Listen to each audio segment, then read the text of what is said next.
Girls trip মানে ভীষণ মজা আর ভীষণ আনন্দ, যা ইচ্ছে তাই করতে পারো, না কোনো ছেলে থাকবে না কেউ কোনো কিছু বলার মতো থাকবে। আর আমরা তিনজন মিলে বেরিয়ে পড়েছিলাম বিকেলবেলায় ঘুরতে। কোথায় যাব করে চলে গিয়েছিলাম আমাদের এখানকার বিখ্যাত একটি জায়গা মুকুন্দপুর। কে কে চেনো কমেন্ট করে জান। আর ছিল ভীষণ রোদ, এতটাই রোদ আর এত গরম লাগছিল যে আমরা যাওয়ার সাথে সাথেই একটা ঠান্ডা কিনে খেয়ে নিলাম, তারপর একটু শ্যুট করে নিলাম, তারপর তিনজন মিলে রোদের মধ্যেই বসে পড়লাম। বাবারে বাবা, কালো হওয়ার যখন ভীষণ শখ হয়। এই দেখো আমাদের অবস্থা, এত রোদ লাগছে যে চোখ দিয়ে তাকাতেও পাচ্ছি না। তারপর আমার একটু শখ হয়েছে নৌকায় আসবো, আর আমি আসবো আর আমার বান্ধবীরে নিয়ে আসবো না। দেখো জোর করে টাইনে টুইনে বান্ধবীরে নিয়ে চলে আসলাম। তারপর আমরা করলাম একটা ফটোশ্যুট, ভিডিও শ্যুট, দুজন মিলেই কিন্তু করে নিয়েছি ভিডিও ফটোশ্যুট।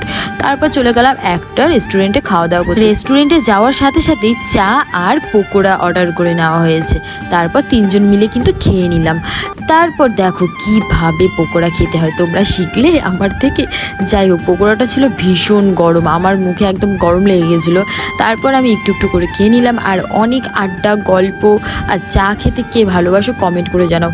এইসব করার পরে আমরা টুকটুক করে সন্ধ্যা হয়ে গেল, বাড়ির দিকে রওনা দিলাম। কিন্তু রওনা দেওয়ার পরে আমরা চলে গিয়েছিলাম শপিং করতে। শপিংয়ে গিয়ে অনেক মজা করলাম, শপিং করলাম। সো ভিডিওটা ভালো লাগলে লাইক শেয়ার কমেন্ট, টাটা।